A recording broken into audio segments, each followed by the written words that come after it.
Hi and welcome! In this video we will show you how to do the head-first dive jump in 3 easy steps. This video is part of the Swimy teaching system. You can find more core exercises, common mistakes, and a structured 10-week plan on swimy.org. Let's break it down. Step 1.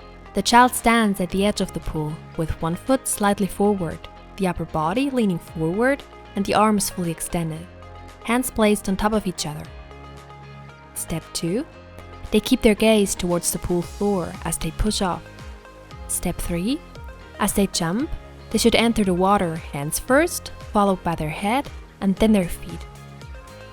To avoid going too deep, they should stretch out and arch their back just a little bit. The goal is to glide as far as possible, entering the water at the slight angle. It's important for kids to keep looking down until they hit the water. If they lift their head too soon, they might end up doing a belly flop. That's all there is to this core exercise.